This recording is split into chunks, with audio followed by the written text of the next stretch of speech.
جرونهیا کردستانی جه روژاوی کردستانی دماوه خوش ببینرین هجام ایرو 6 نیسان 2026 جه روژان جه روژا دوشمی به خلکی کنو جه برنامه روژف ام لپیشیا ونه بینرین هجام بین آفبر افسو 8 روژن شرک لروشتات ناوین هینکو باندورا خواه لسر تواهیا جهانی دیده آوا کرن هم وقتیم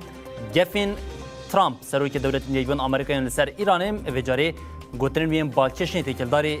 هیزین کردیجی دردی و پیش دونالد ترامپ دبیجه چکین کومه جبو خواه پیشان دیران جبو ایران شاندی و جاری کردان او جبو خواه هشتنم هم وقتی وی که جه هف پیمانی هیزین روشتات کردستان جیم داخلینی درکتن که تبینگه که جبو وان اداین دونالد ترامپ تونیالیم دو وقتی که به وی آوایده پرسین سرکین کو تکلداری مجاری دردی کبن گلو اف گوتنین ترامپ دو وقتی که وهادم جبو چنم و اف یک باندوره که بچه آوای لسر تیگشتنا جهانی یا جبو هیزین کردی ین لروشتات و لایرانی دیکم امی ده وی ساعتا دسپیکا و شنا برنامه خواه روژف دم امی وی مجاری با آوای که تایبت به ریا میوانه که خواه تایبت با بینرین هجاره پار و بکن لی او جیم بشتی بین آب بریم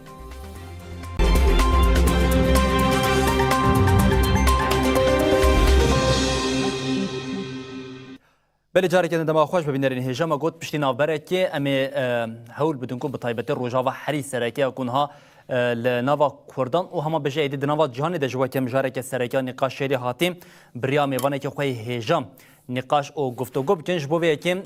جپجا که بریس زاگروس اندریاریم اندام کمیته تکنین دیپلماسیا پجا که بمر آماده حوال زاگروس شوا خوش به شوا و بینرین هجا خوش به حوال زاگروس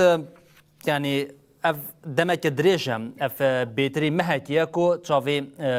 جالي كورت لسر روجلاتي كردستانيا وروشا ايراني جينيز و دشوبين روجانا بيلانشين روشا لورد قومن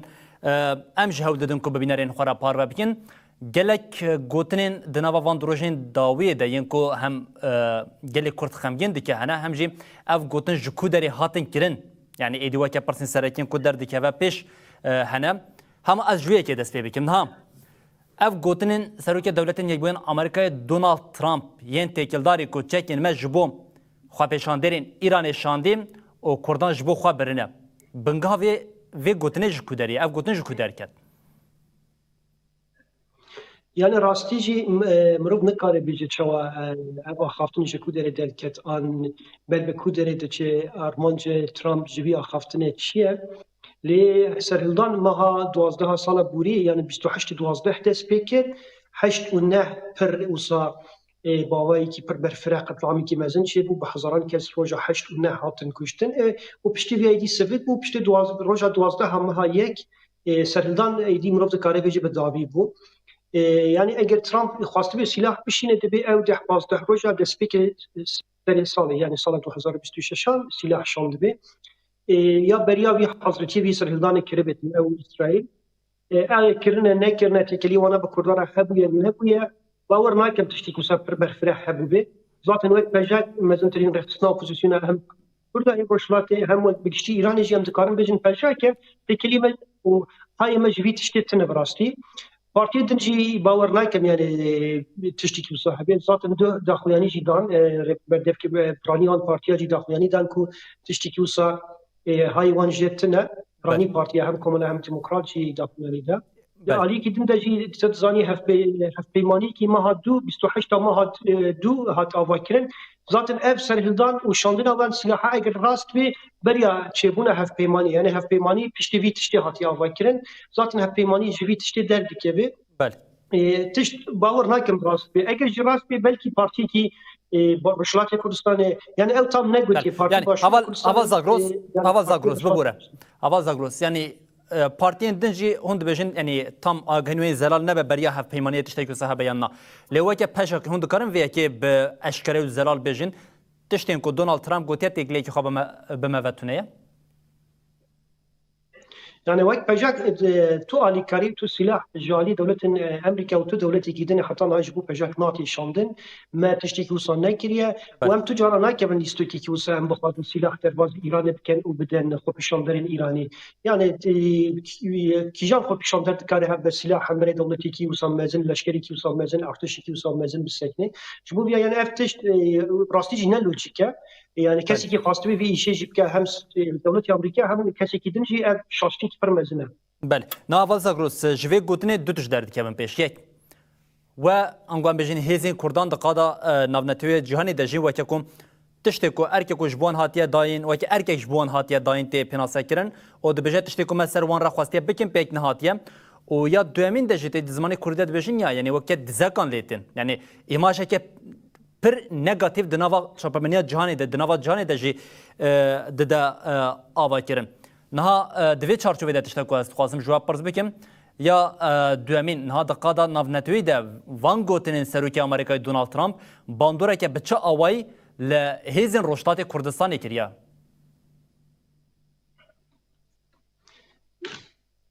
يعني تشتكي بيجم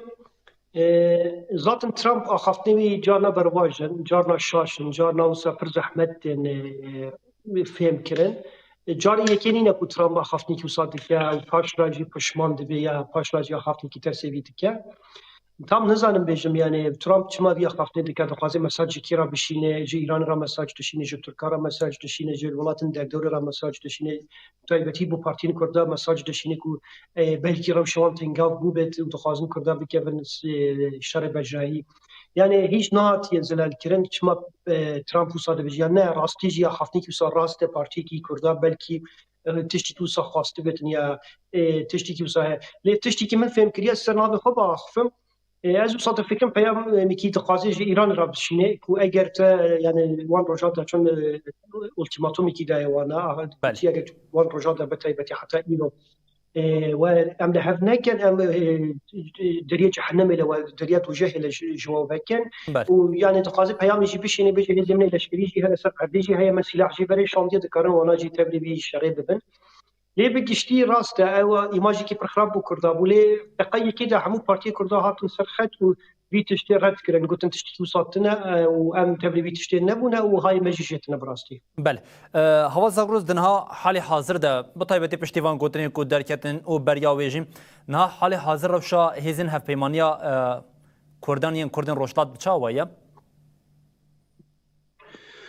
يعني هركز دزان رشلات كردستان ده هفت بارتي هنا ناف اف هفت بارتي ده شش بارتي ملا هفت بمانيكي لهف كريا هفت بمانيكي باشا خواش تمشي كارو خبات وصل هفت كان لهف يمكن هي كدي كي برمزنا يبون كبكار من برفرح بكن لينكي بيه جدا بكن هم دخوازن هم السياسي ده هم العسكري ده هم الدبلوماسي ده خبات خو برفرح بكن كور بكن لدربه ولاجي هم بكار من كوميسيون وي هفت بماني لدربه ولات تشيكن يعني حتى نشويه شيء برفرح بكن وصل تثبيت بكرن كان تقازن شي خباتي كي بهفرا بمشينن ذات بارتيا بجودا كاري خواجي تكن اف بماني جي كاري كي بهفرايا وحتى نهار كارم بيجم هف بماني نخرا باش تمشي حمو جي ممنونا وام دخوازن بهفرا خبات كن راستي جي سر يعني بالنسبه ايديولوجيا جدا فكرين جدا وريباز جدا دافمتا هي اللي دي سجيم دخوازن بهفرا خبات كن بله هوا زاگروس ده حال حاضر ده ما گوت یا چاوی تواهیا گله کرد هما لسر پارتین روشلات کردستان لسر روشلات کردستانیه دوی چارچوبه ده بطایبتی هم بشین وکه پژاکه یعنی هم سالواگرا ویا 22 پیک هات پیامین کو جالی هف سروکین پژاکه و درکتین جی هبون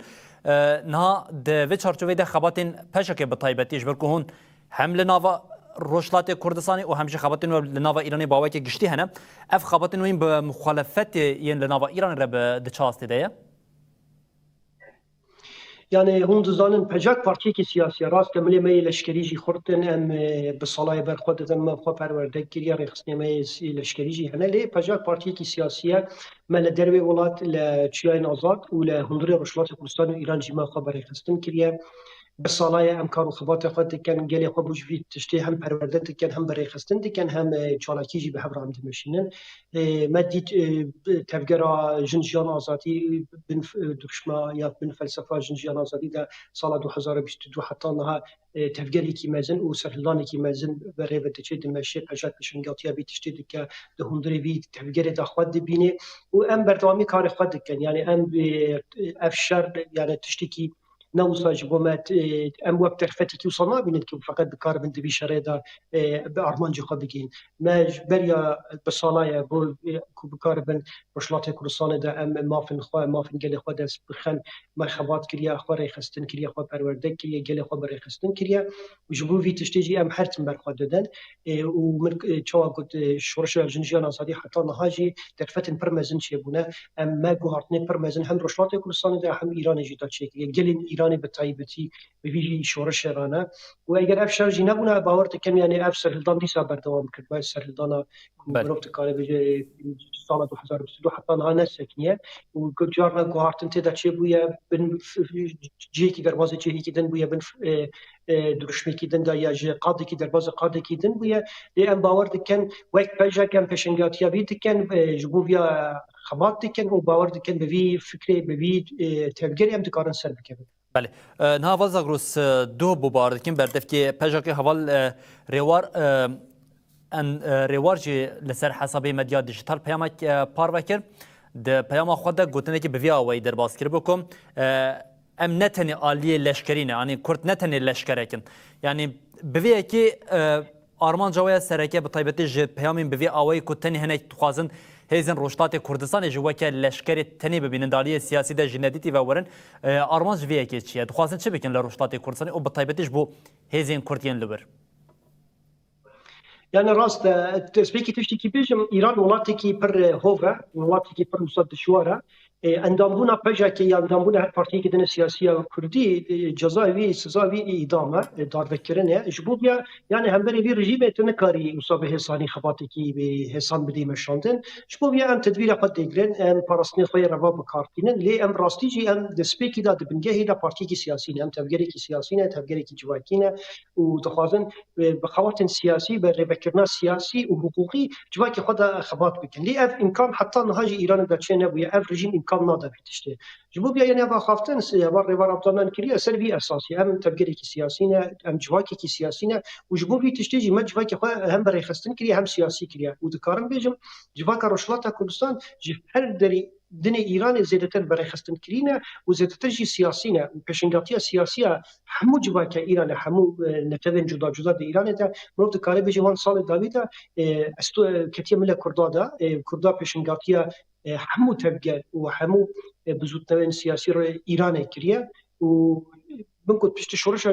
جنجيان آزادي جي إيراني جي أف قبول كرنا يعني إيراني جي نا قبول كرنا ككردا هم ملي سياسي دا خو پیش خستن خو پرورده كرنا خو بري خستن كرنا و جواكي كي سياسي بري خستن كرينا و اف يك جوان تشتي كي بجات قطي دا دبيني خو بي مجارده كور كريا بله هوال زاگروز ناهون دفکرن استراتژیا کو حتی نها تم شاندن جالی پژا کو هیزن روشتات کردستانی و با اواک سرکفتی پیکتی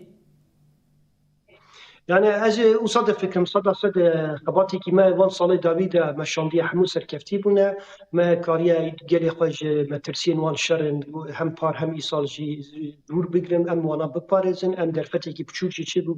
ما گاف اويتي كو ايران ديمقراطيك بكن جواكي خو بر بخسريه ببن و بتايبتي جي بشت چي بنا هف پیمانيه له فكرنا اف شش بارتين سياسي روشلات كردستان و ايران ما گاف مزن اويتي ما هيفين يكتيا گل کرد لروشلات کردستان چکریه ام بونه هیوی بو گل بندست حمو ایران ده حمو گل ایران گل نتبه بندست ایران بیوان گل کرد اف هف پیمانیه گل کرد باور دکم حتی نهاج هم سرکفتی بونه اگر ام مصابر دوام بکن که بهنا مفرح به از باور دکم سرکتن جی پر ندوره به بله ده هما چارچوبه ده ما ام دوام کن حوال زاگروس نها حال حاضر روشا ایرانی باوی که گشتی چون هم بحث روشتات کردستان دیگه روشتات کردستان روشا ایرانی نقطم یعنی روشا ایرانی و راست تکلیه که خو هيا و روشا ایرانی باوی که گشتی اون چاود بینن يعني انها نيزي بوتشل روش 38 روش در باز بو شبه افشار لسبيكي دا رشلاتی کردستان دا پر گران بون ها همو بروفت کاری بجه در باز همو جغرافیای ایران بیه بتای به باجار مزن کو ناوند سیاسی لشکری ناوند لیکولین زانستی جی تده هبونه وانا جیاتنا هدف کرتن مدید پری وانا هاتی هدف کردن ناوندن الکتریک ناوندن گاز یعنی هر جایی که زانینگه وانا جیاتی هدف کردن یا باجار مزن بروفت کاری بجه روش شرع بهویتی که مزن هیا ترس هیا ملکی دنده جی زحمتی پرجان ملی آبوری ده هیا بتای بتی کار پر کم بوی اینترنت 38 پروژه قطن پر کار لی ایران سر اینترنت دهات مشاندنه وانا همو نکارن کار خود بمشینن یعنی خبات و آبوری خود بمشینن ملکی دنده جی بیکاری پر زیاده بویا پر کسا جیان وانا هر در دنیا دا و سایبت ایبت ایرانی جدا بلکی زیاده تر جیان وانا یا کار وان و دبار جیان خواه روزانه دکرد ای وانا کار هاتیه گرتن معاشی هاتیه گرتن چوا جیان خواه بمشینن هنی ملادا براسیش زحمتی هیا باجار مزن دا بتایبت او قاضی کنیزی ناوند العسکری و سیاسی رژیم همو هاتنا لی خستن پر خانی خراب بونه من او رج مزد دکرد دبیجه زیاده تر 10,000 آواهین سیویل هاتنا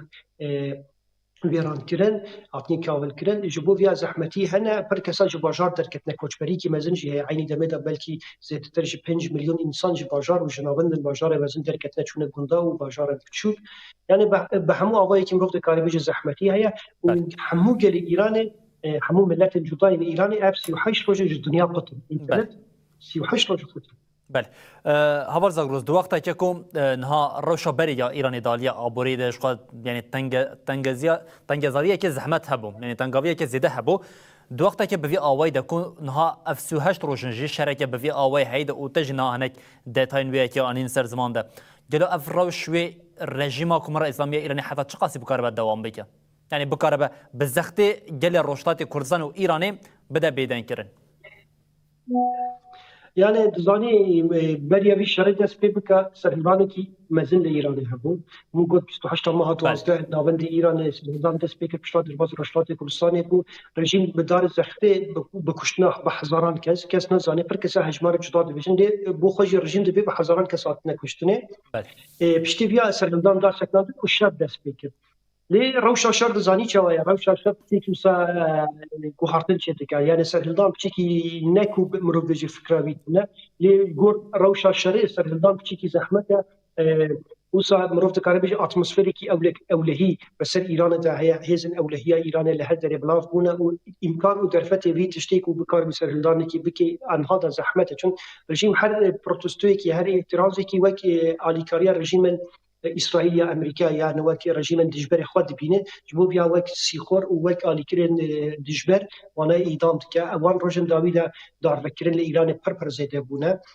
جبو بیا رژیم زحمتی دایا لی رژیم جی تدبیر خود گرتی راستی بو ویشر یعنی رژیم به تدبیر نکتی ویشر و هر آلی دا بلکی بکار بدو محسن هدنجی بردوام بکه مروف نزانه تام تباوتی لی رژیم به تدبیر نکتی بیشاره به صلاح خود بو بیشاره حاضر کریه و باور کم کاری دمی کی برخواب بده و براستیجی یعنی تو برجوانگی گل ایران نافکره یعنی اگر نیو گل ایران جبن کشتن و خراب کردن رژیم نخمادیه بله یعنی وی دمی مروف دکاره بجه اف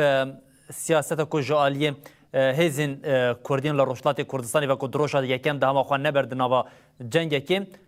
بو برسوک جه او کسین کو او قاسی زخت لود دکرین کو چما هون دست بشارکی ناکن جبوان بو برسوک لگوری و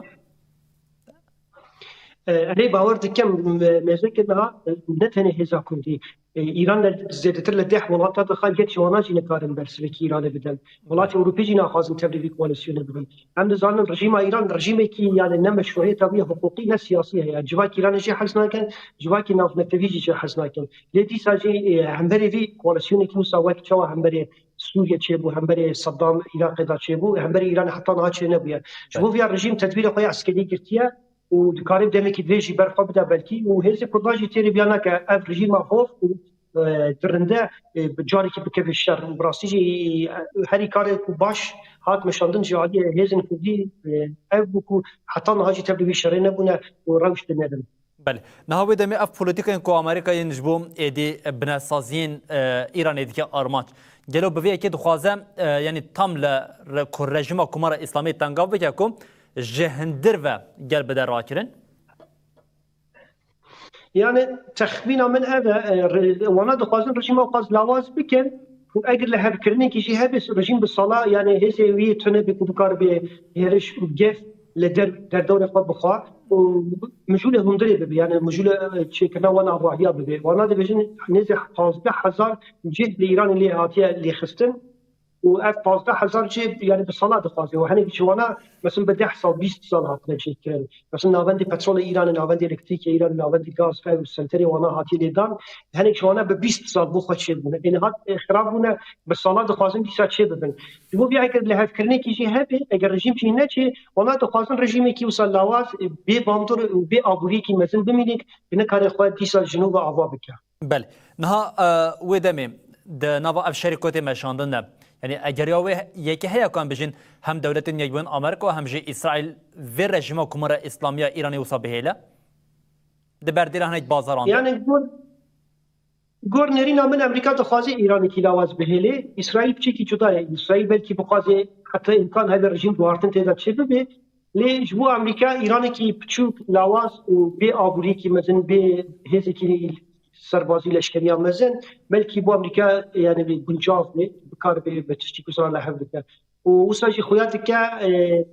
او مربط دزاني او تنقاف او قلبوا هرمز دمك هاتي قلتن بامطوري كي زدلا اوليات جهان دكا بلكي وانا دمك بكار بالشر بدل سكنادن حتى بيلي كي دين الشر يا جاري كي دين الشر بردوام دكا بله نها اف چند روزن شخا بریا نها جی دونالد ترامپ سروکی امریکای دمج بو ایرانی دیار کربون او دم جبو 10 روز دن جی دريش کربون او اف دم جی دی هر کود چه بر به داویه وتی او ترامپ گوتنی خو هینا توشتر دکه دبجا زي ايراني وقت دوجه كلي بكم يعني حتى قال قوتنين جرام دكده يعني اجبر داليه اخلاقيه تشابا مني ده ناخذ زمان قوتنان لفر بنمسر او زمان او بينرين مرجي باربا بكم لغوري وقف دم بقاده دونالد ترامب اف جافينكو اوقاز دخوي تشبكه يعني براتيكي تشتكي بك ان قوتني دغوتن داي بمينه زیاده تخمین دیکم گوتن دا بمینه یعنی او دکاره چی بکه یعنی او یه خو بکارانی آنجا چکی کی نوکلیر بکاربینه مثلا چولی کی ایران چکی کی نوکلیر وقت چواله ژاپن پشتا شورا جهانی دو بکارانی او نزانم چقاس امکان هینینه لیدر بیا راستی جی وانا دوجه ایران 38 چک کرنا همون آوندن کو ایران به صلاح چک کربو همو خرا کرنا و بردانی کی پرمزن هم آبوری هم لشکری سر ایران چی بیا سر گل ایران چی بیا جو بیا اف تشتی کی ترامپ بجن هاشی هيا باور تکم زیادت گفقارن جو کو ایران زوتر لبورا له ورن بله لا آلیه کدن مرو دکاره بشه مثل استراتژیا کو دنا وان 38 روزانده یا اسرائیل و امریکا له پیشیا خو دانی د شریل ایرانی ده بدس خستنه يعني الجور بلان سازيا وان دمشى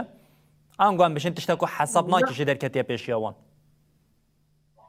نه گور تخمین من وانا حساب وان تشتاي كربون ایران نه ولاتی کی مسمى کیتا يعني بتشي باور دكم وانا تخمين كربون ايران بكاربي او خاصي برفا بدا وبرفضاني كي برمزن جنينه مزيكا ولاتي كيما كيراق ولاتي وقت سوريا بالصلاه بتقدم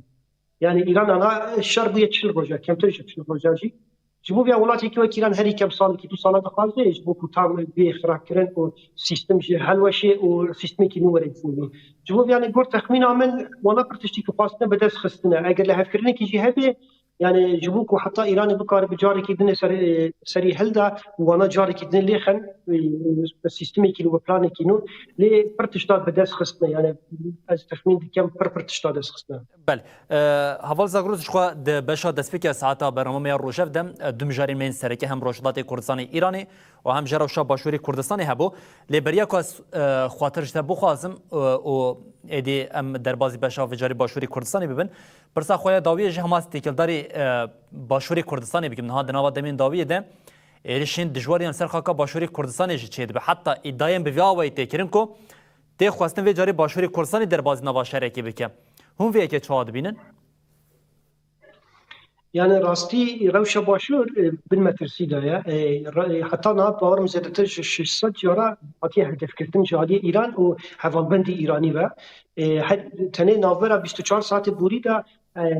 همو بارتين روشلات كردستان چند جرا لوان خصنا هم بدرون هم بروكيت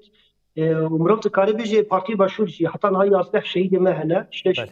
şeş pêşmergê Başûr 5 jî pêşmergê Rojhilatê Kurdistanê em dizanin aboriya Başûrê Kurdistan aborîkê biçûk e girêdanê wan bi hikûmetê navendî Iraqê re têkî wisa ne xurt e û hikûmet jî nehatiye pêkanîn em dizanin salê zêdetir Berleman û hikûmeta Başûrê Kurdistanê wisa bêhîl mane ji bo vêya yani bi rastî jî rewşa Başûr hewldanekî heye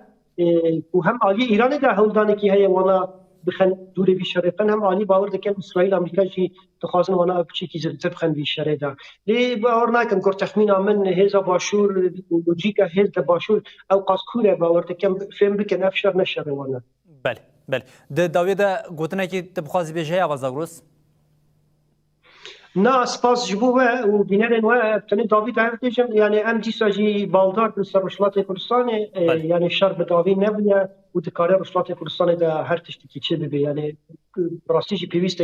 کردی همو پارچه به تایبت روجاوی کردستان دمی پیوست خودی لرشلات کردستان ده کردم بله اول زاگروس اندریاری اندامی کمیته دیپلماسیا پارتیا جیان آزادیا کردستان پژکه اول زاگروس جبو بجداربونا تم گله گله اسپاسیا ده دکن هر هبی سپاس بو و بینرن هجا بله بینرین هجاد باشا دسپیکا ساعت خویا برنامه روجاو دم هاو دکو اف ادعاین کو تکلداری تومتین لسر هزین روشتات کردستان اینکو ج عالی سروک دولتین یبیان آمریکا دونالد ترامپ و هاتی کرن مخواستم وی کی بزنم زلالیا وی کی بزنم او جکسیم برپرس انگام بجین راست مخاطبه بویا رژیم بکن میوان او برای گشتیا گلی کرد رژیم لسر وی کی آگاهین زلال ور بگیرن او به بینرین خارجی پار بکن ل دباشا دوامن داشی ما گفت یک جمجار هری سرکین ها تکلداری روشی او جی ایریشن لسر خاکا هریما باشوری کردستان یکم د نوادمین داوی د اف ایریش زده بونش بوی کشی میوانه کی می هجام ج باشوری کردستان بمرا آماده کو او جی حسین کرکوکی چافدری سیاسی ل کرکوکی بمرا آماده هوا حسین شواتا خوش به شو باش روز پاس هوال حسین اف دمکم لسر باشور کردستان ایریشین بنابر ایریشتین اکرن حتی وکه هوال زاگروز جگو دنجم آوان ایریشان ده شهیدین گلی کرد لباشوری کردستان چه بون نه تشتا که از دخوازم ام دست بکم جواب پرز بکم جی اوه اف ایریشین ها دوان دمین داوی دل سر هرما باشوری کردستان پیکتین و چه دبن باندوراویه که چنم آرمان جوان ایریشان چنم زور سپاس بوم در فتاه بێگومان ئەو بارودۆخی لە منتەقەکە هەیە لە شەرق ئەوسەط بێگومان ئەو شەڕی دژواری کە بین ئیسرائیل و ئەمریکا لە تەرەفێک و ئێران لە تەرەفێک زەرمەند هەموو گەلای ناوچەکەیە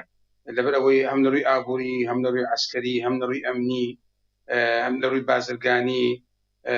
بۆ ئەمە هەمووی تەئسیرات لەسەر منطقه بگشتی هەیە و بەتایبەتی لەسەر عێراق و باشووری کوردستانیش لەبەر ئەوەی باشووری کوردستان و عێراقیش بەشێکە لە سیاسەتی و ئەجندەی دەوڵەتی ئێران و بە هەمان شێوە بەشێکە لە بەرنامە و ئەجندەی دەوڵەتی ئەمریکا و ئیسرائیلیش بۆیە ئەم ململانە سیاسیە لە ناوچەکە بەردەوامی لە گرژی و ئاڵۆزیە هەیە بێگومان لە بەرژەوەی کەس نییە هەمووی زەرمەندە لەبەرەوەی ئەم ناوچەیە لە دوای اتفاقی ساکسپیکۆ بەردەوام لە شەڕ و لە ئاڵۆزی و لە ماڵوێرانی و لە کاولکاری و لە انقلاباتی عەسکەری و بێ ئیستیقراڵی هەیە بۆیە ئەم ناوچەیەکی دەوڵەمەندە هەم لە ڕووی ئابووری هەم لە ڕووی بازرگانی هەم لە ڕووی جیۆسیاسی هەم لە ڕووی پێکهاتێکی زۆری هەیە لە مەذهەبی لە نەتەوەیی لە دینی لە باوەڕی بۆیە بەردەوام استقرار لە شەرق ئەوسەط بێگومان استقرار لە هەموو جیهان کردووە بەس لەبەر ئەوەی ئەو ململە سیاسیە هەیە بەردەوامی ئەمریکا و ئەوروپا و ئیسرائیل و هەژمونی خۆیان لە ناوچەکە فراوانتر بکەن بێگومان دۆڵی هەرێمەکەش ئێرانە تورکیە سعودیە ئەمێ ئەوانش ئەنوێ هەژمونی لە منتەقەکە زیاد بکەن بۆیە لەبەر ئەوەی بەرنامەیەکی سیاسی لە پێکەوە ژیان و بتوان ئەو داهاتەوە ئەو بەرهەمەی کە لە ناوچەکە بچۆن لە خزمەتی گەلانەوە بێگومان ئەمە بۆ خۆی خاڵی جوهری و اساسیه که نانوی اما منطقه استقرار به لبروي بردوام لملمان للشراب. بله. اول حسين ها من بريان ها شي قد برسخوا دسبيك دج من قد نا مترسي ديال سرخا كباشوري كردستان باوا كي زيدا تشي بويم اري راست باشوري كردستان ندنا واش حركه دي اما روشانه اريش سرخا كباشوري كردستان بيكتين كسين كوفون اريشانا بيكتينم كينا بتايبتي مثلا بيجين لالیه که ایران دما کو ایرج دکل لبورنا خوشی دخوازه انگو وسا هات گوتن و لالیه دنجی لناوا عراق جی ایرج لسر هریما باشوری کردستان چی دبه یکو ایرج پیکتینه کینه یکو وان ایرشان پیکتینه آرمان جوان چنه لسر وی اکی لباشوری کردستانی بطایبتی هر بسه که بچاوی در دکه و پیش خوي طبعا ام مسألة آلية آلية ناخوي هريمة آلية دلفي هريمة آلينا خد هريم بداخة ولا هريمي كردستان حتى كو أنها مثلا حكومة شينبوا برلمان نكاري روني ونكاري بيجمرقا يكي حفتا وهشتا يك آلي قربن بويا ما حمي كشينا وهريمي كردستان من السياسي بردوان لا هدو حزب دسرات اما بخوي بردوامي هي رؤيك استراتيجي باشوري كردستان لا برانبر عراق تشيا ديار نيا ناوچا كشر سركان كركو خانخين دوس خرماتو كشيك حتى صار سر نبوه لا دلوي هرمي كردستانيش بيغمان مسألة عراقي العراقيش زور فصائل مسلحه هي تقدر هي ناو مقاومه بيجمن أوان لوزارة دفاع نوزارتي ناخوي عراق بوي أم هذا تقدرنا بشكي ولا يعني ارتباطاتنا بدول إقليمية وهي بوي أم هذا نوعا كردوا لكشو وقفان دبيجن مصالح أمريكا لكشو هبية أوان هيرش كنا سري الهرمي كردستان دبر المنطقة مستقرة لروي أمنية وهيج كشيء تانية بتابتي لدواي 2014 او استقرار لقشتي عراق وهرم كردستان دروزبوا بس لناوراستو خوارو العراق لبروي لذات الالي الشعلوين داخل لقال امريكا هاكمانين ناكوكيان هي لهرم كردستان او ناكوكيني لقال امريكا كان بويا ادين ذات الاوان هي شكل صار بالافري مثلا هاولير لبروي قاعده امريكي لوي لمنطقه حرير زانكو امريكا هي لسليماني زانكو امريكا هي لا دوهوك بويا ما نحن وين كردوا او فصائل هنيك وتم لدروي وزاره الدفاع عن وزاره برقري عراقا اوان ذات اوان هي الشكل حتى بيستوان رؤيان ديار نيا بله نعم جروبانات شيان ابي برجموديان شيا داوله بدنا كم بويا ام هي السنه وين كردوا حتى بيستا حكومتي هريم لبن اوي امكانياتي دفاع كردن يا برقري ضعيفه مجبور امريكا هاوكار به لو بابتانوا ولبلو بيوندي بغداد وهرمش بيونديك الوزا هم لمسألة دارایی هم لمسألة بريو بردن هم لمسألة ناوشك شرسكان بوي واي كردوا وزارة الدفاع العراقي لهرمي كردستان حزب كيكي سربازينه به حكومة العراقي بوي واي كردوا بيجمرقه وزارة بيجمرقه بتانيا معوا بوي ناطوني بتايبتي وزارة بيجمرقه لبروي لروي تشكوا لروي هزي عثمانية وضعيفة ناطوني ولامي او هيرشان بويا هرمي كردستان بو تساحيت بو صراع من ملانا بين او جروباني كاخوان مقاومه دانا وكنزيك ايران وحكومه هرمي كردستان شا بيغمان ناو هرمي كردستان يعني السياسيه هي هرمي كردستان بو اراستي بله ناول حسن بطيبتين ليفر بهالوستيا حكمتها هرمه فدراليه عراقي مرو تشاد في شروع بكت يعني دو وقتا که اوقاس ایرش لسر خاکا باشوری کردستان پیکتین و هر که سر که بارک کبل سر ملی حکومت فدرالیا عراقی جن حتی نه حکومت عراقی يعني بهالوستيه که وی هیا اف بهالوستيه بمرو تشاد شروع بکن طبعا حكومة عراقيش بيشتغل بجاردن هتاكو انها ليش حكومة شنبوها ولا حكومة عراقيش بداخل دوي 2003 نكاري بيت حكومتك مؤسساتي بويا سلكين وزارة دفاع وزارة برقري لا السنية وزير ناخو لا الشيعية سلك وزيران لا الشيعية سلك كمان لا كردة بويا ام دابش بونا ناو بيكاتكان العراق نيتواني وهيزي دروز بكا نايم زوجة وتمانا عراق بموزايكي هي كرد عرب تركمان كلدو آشور شيعة سنة مسيحي صابئي يزيدي كاكي اما بو خوي دولمانية بو جفاكي عراقي بس بداخل ولا بروي آلي سياسي برجونديان هي وين كدو كوملقا عراقية مجتمع عراقيين بارتسا كردوا بوي اما ناتواني بو خوي طلعو حمي دروز بكا بوي بتواني يقريزي دروز بكا بوي بتواني حكومتك بي تمثيل حمو عراقي بكا ئیستا ئەو حکوومەتەیە تەمسیلی حزبەکە تەمسیلی هەموو عێراقی ناکە هەموو مجتەمع ناکە بۆیە حکوومەتێک ئاوا دروست بووە بێگومان ناتوانێت بەرامبەر فەساڵانە بۆستێت بۆیە ئەو کێشانە بەردەوامی هەیە بۆیە حکوومەتی عێراقی ناتوانێت دیفاعکە لە مەنتقە خەضرا ناوچەی سەوز دیفاعکە چۆن بتوانێت لە هەرێمی کوردستان دیفاعکە بۆیە حکوومەتێکی زەعیفمان هەیە حکوومەتێکی پارچەیمان هەیە حکوومەتێکمان هەیە سەر بە حزبەکانن سەر بە دەوڵەت نین بۆیە ئەمە وای کردووە وەڵامدانەوەی حکوومەت عێراقی هەم لە ئاستی بەغدا و ناوەڕاستی عێراق هەم لە ئاستی هەرێمی کوردستانیشە زەعیف بێت. بله نها بریان هاجی هر تکیلداری وان ایدیشین کل سر خاکا هریما کردستان پیک دهات جه ریبرین باشوری کردستانی حلوس هات نشاندن حتی گوت اگر کو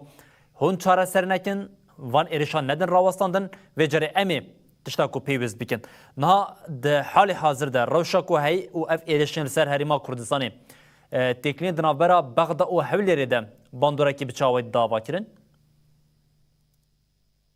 طبعا لدواي روداوكاني رفراندوم ناي دواي 16 اكتوبر بيوندي هريم بغداد زوزو زعيف هو بيوندي كي اوند لسر برجونديه لسر مسائل ياسا ودستور برجوندي يك بارتي خاطي عراق رولي هريمي كردستان وعراق نيه بويا ادينين برداوم لهريمي كردستان شا جارجار الي سياسي برسب ددا لقا هيرشي بي اقا بيونديك بين هريم وبغداد شنبه على سياسي لبر اوي ما حكومات الحزبيه برلمان دو صاله برلماني هريم كردستان نكاري كاري خوي بكا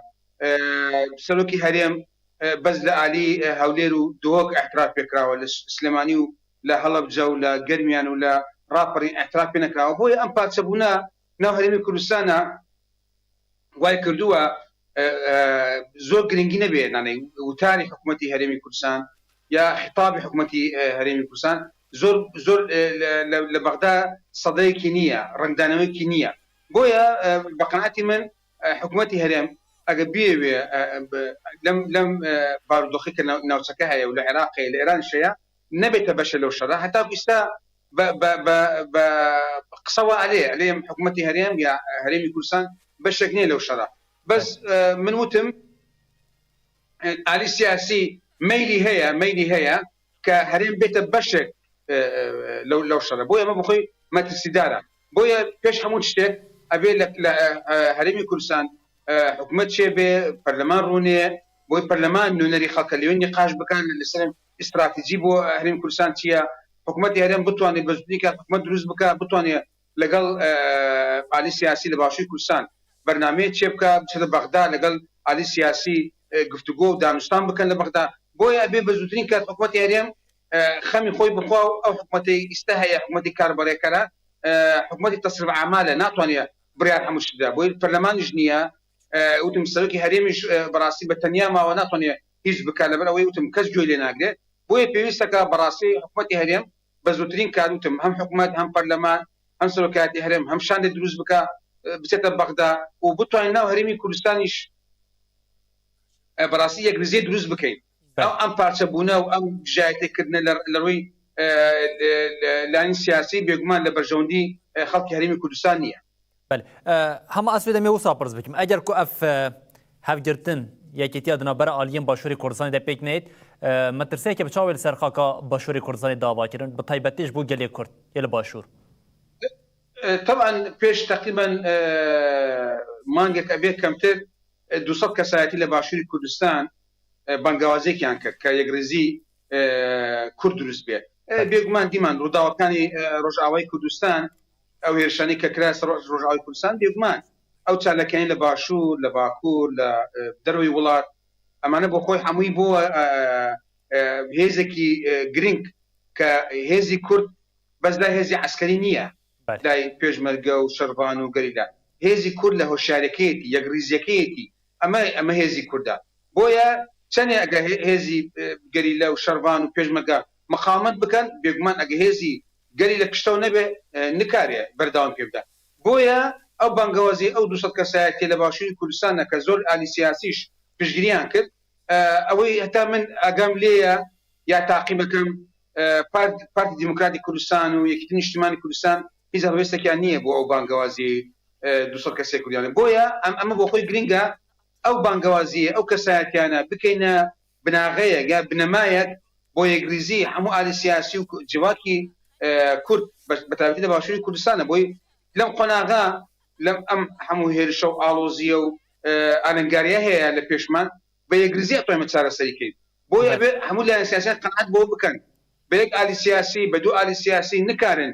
ئەو بارودۆخی هەیە لە باشووری کوردستان تێپەڕێنن بۆیە بە یەکگریزی بە بەرنامەیەکی ئستراتیجی دکارین ئەو قۆناغە لە بەرژەوندی گەل لە باشووری کوردستاندا قانداز بکەین. بله ئەس نزانم ماوەل حەسەن ئیرۆ دەرفەتەوە چێبوویانە داخنێک جالیە وەزارەتە پێشمەرگیان بەجێ هاتە بوداین تێکیلداری ڕەوشە باشووری کوردستانی تێکیلداری ئارمانچکردنا هێزین پێشمەرگین کوردستانی یەن لە باشووری کوردستانی داخنێ خۆ دەژی وەزارەتە پێشمەرگیان دەبێژێ ئەگەر کۆ رێ لە پێشیا وان ئێرێشان نەیەگرتن ئەوێ هەلوەستێکە جوداتر بدن نیشاندان لە گۆری وە مەبەست ژوەیەکێ چییە؟ یعنی وەزارەتە پێشمەرگیان دخوازە لەبەر چ بکە چ بێژە؟ نای بە قەناعەتی من وەزارەتی پێشمەرگە ڕاستە وەک ئەرکێکی خۆی ئەبێ وەڵامداتەوە بەرامبەر هێرشانە بەس وەزارەتی پێشمەرگە ئەرکی سەرەکی ئەوەیە کە یەکەی هەفتا و هەشتا ئەبێت تەکڵاو بکە ئەبێ هێزێکی یەکگرتووی پێشمەرگەمان هەبێت لە باشووری کوردستانە هەتاکو ئانها یەک وەزارەت پێشمەرگە هەیە وەک بینا وەک هەیکەلیەک هەیە بەس وەک موئەسسە نییە بۆی بەشێک لە هێزەکە لای پارتی دیموکراتی کوردستانە بەشێکشی لای یەکێتی نیشتمانی کوردستانە و بەشێکش لە حیزبەکان تریە بۆیە ئێمە بمانێ وەزارەتی پێشمەرگە وەزارەتێک بێ بەناو پێشمەرگەوە قسە بکە بە ئاخفێ دەبێ یەک وەزارەتمان هەبێ نە وەزارەتێکمان هەیە و بەس 4-5 هێزمان هەیە و یەکیش ناگرێت بۆیە بە قەناعەتی من وەزارەتی پێشمەرگە بەس دەکارێت تەسلیحات بدا داخوانی بدا نکارێت هیچ بکە بۆی وتم هێزی پێشمەرگە نزیک 4 ساڵە زیاتر هاوپەیمانی نێودەوڵەتی ئەمریکایە فەڕەنسایە ئەڵمانیایە هەم لە ڕووی تەدریبەوە هەم لە ڕووی داراییەوە مالیەوە هاوکاری حکومەتی پێشمەرگاکە بەس داوا ئەکە پێشمەرگە یەک بگرێت بۆیە ئالی سیاسی لە قەنزازیان نییە وەزارەتی پێشمەرگە یەک بگرێت بۆیە ئەمە بۆ خۆی زەرەری یەکەم خەلەلی یەکەم ئێمە لێرەیە بۆیە بە قەناعەتی من ئەو داخوانی ئەمڕۆ وەزارەتی پێشمەرگە داوێتی وەک ئەرکێکی ئیداری نەوەک ئەرکێکی سەربازی لەبەر وەک ئەرکێکی ئیداری داخوانی هەدا بەس وەک ئەرکی سەربازی من لەو باوەڕم وەزارەتی پێشمەرگە هیچ ئیمکانێتێکی نە لۆجستیکی نە سەربازی هەیە بوتای ئەو هێرشانە وەڵامی بداتەوە بۆیە مەجبورە داخوانێکی سیاسی بدات. بەڵێ وێ دەمێ ئەسپسا بێژم هەواڵ حەسەن هێزی پێشمەرگە چ ڕێگەس ئۆستراتەژیە دکارن بشۆپێنش بۆ کۆم دەستکەوتیان گەلێ کۆتیان باشوور بپارێزن؟ وڵای تەمان خاڵی یەکەم ئەوەیە کە هێزێک پێشمەرگە بێت تەکڵاو بێت لەبەر یەک فەرماندەیی بێت دەستی حزبی ئەبێ دەستی حزب لە وەزارەتی پێشمەرگە ببڕێت ئەبێت وەزارەتی پێشمەرگە موئەسسەیە لەبەر ئەوەی ناوی پێشمەرگە ناوێکی پیرۆزە بۆی لە بەرخودانێکی زۆری کردووە مەقاومەتێکی زۆری کردووە شەهیدێکی زۆری هەیە بۆیە ئێستا بەداخەوەی لە تۆ وەزارەتی پێشمەرگە ئەتوان بڵێم بچووکترین وەزارەتە کەمترین دانایی بۆ وەزارەتی پێشمەرگە سەرفەکرێت زیاتر ئەو پێشمەرگانەی کەم ئەندامن یا مثلا لە سنگەرەکان بریندار بوون یا شەهید بوون هەتاکو ئێستا مثلا ماڵباتیان خزمەت ناکرێت پێشمەرگە ئێستا پێویستی بەوەیە کە لە ڕووی تەدریبەوە لە ڕووی تەسلیحەوە لە ڕووی هاوکاری یەکتیکردن ئەبێ خۆمان بەهێز بکەین بۆیە بەڕاستی بارودۆخێک و شەرت و مەرجەکەی ناوچەکە زۆر ئاڵۆزە ئەگەر ئێمە بەم پارچەیە بمانێ بینە بەرسف بۆ ئەم قۆناغا بە قەناعەتی من زۆر زەحمەتە بۆیە ئەبێ هەم لە ئاستی گەل و هەم لە ئاستی هێزە سیاسەکان فشار و زەخت دروست بکەن بۆی پێشمەرگە بێتە یەک وەزارەتێک پێشمەرگە دیفاع لە هەرێمی کوردستان بکە. بله هەواڵ حەسەن ئێدی دەمامەژی بەر بە داوی بەدەچێ باوەیەکی کنژی بە یعنی پرسا داوی ئەس دخوازم موسا ژوە بکەم دناڤ ڕەوشە هەیدە حالی حاضر ڕەوشە باشووری کوردستانی لە گۆری وێ چاو ببە ئەگەر کۆف گوهاردنی کە هون دەبێژن پێک نین وڵای بە قەناعەتی من هەتاکو ئێستا باشووری کوردستان یا بڵێن هەرێمی کوردستان ئیداری کردووە ئەم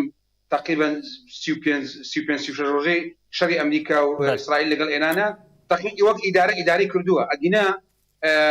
لە هەرێمی کوردستانە لە ڕووی دارایی لە ڕووی ئابووری لە ڕووی سەربازی ئەمان بەڕاستی زەعیفین بەس ئەوە خەڵکی باشووری کوردستانە بەڕاستی جارێ هەستێکی نەتەوایەتی هەستێکی چۆن لێ نیشتیمانی هەیە کە بەرامبەر ئەم حکوومەتە بێدەنگە بەڕاستی بۆیە